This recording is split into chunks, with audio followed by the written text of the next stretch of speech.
All right, more exit interviews here for the 2024-25 Rush season. Goaltender Matt Radomsky alongside. You just told me you can't believe 2 years with this organization have come and gone. How quickly have these 2 years come and gone for you? Yeah, super fast. Like coming as a rookie last year and you don't really know what to expect, and then you kind of feel like you dip your feet in, dip your toe in the water kind of, and get familiar with everything, and then all of a sudden it's your second year here, and then the time just flies by, and you're headed home and you don't know what's next. It's kind of crazy just how time flies when you're having fun, and Rapid's been a great home away from home for the last 2 years. How much, did you get your feet wet in year one, and what did that mean to parlay it here into year two? Yeah, I got a lot of experience playing a lot of games last year, which was super helpful for this year, and coming in and being familiar with the staff and most of the players, and it didn't really feel like a full-on reset kind of, even though we had a lot of guys move on from last year. But yeah, having that experience under my belt playing a lot of games was critical, I think, for this year, coming in feeling good, and just kind of wanting to roll off of last year. This was kind of an up and down year for not just you, but the team as a whole. Going back to January into February, the beginning of the win streak, you had a stretch of like 1 game in 20 days, called into action in Boise when Christian Prop suffers his lower body injury. All you do is come in, win that game, and win 6 in a row individually and kick off the streak. What did that point in time do for your career and your psyche?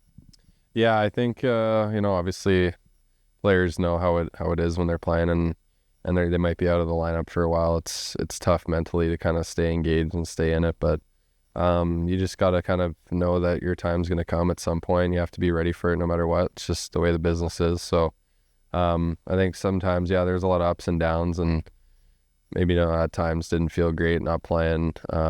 It's never kind of what you want, but you got to know that your time's going to come, and I just get kind of thrown in there, and things start working out, and then we start winning games, which is huge. So it was a big confidence boost, I think, just knowing that that's the player I can be, and that's the player that, in big moments I can try to deliver for us. Just knowing that for my career moving forward, whether it's back here or if it's elsewhere, just nice to know and nice to feel and have that experience. How much fun was that win streak? 11 games in a row, longest this team's had in like 12 years. What was it like being a huge part of that win streak?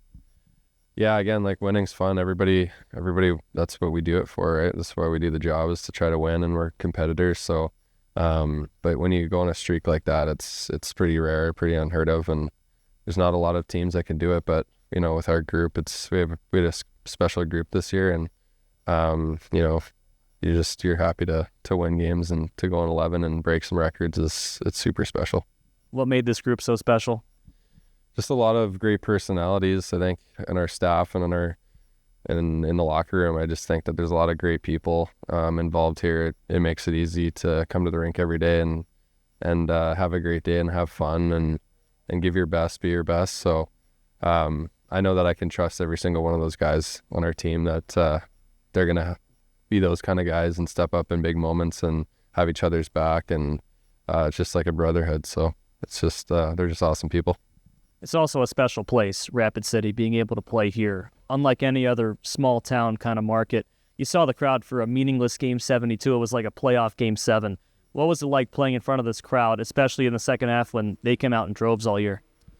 Yeah, we have some of the best fans in the league, I think, and they're very supportive. And I was just super, super happy to be here and build relationships with them, working in the community or just after games, and just seeing how hard they cheer for us every night, even when things aren't going the best for our team. So that's the fan base that you want behind you, and just very happy to have the experience to play here and play in front of those fans. You embraced the community a lot, and it led to the Blaine Jarvis Award nomination and the ECHL Community Service League-wide Award nomination for our team. What was it like, getting out there and seeing the fans that, you play for, and they come to support you?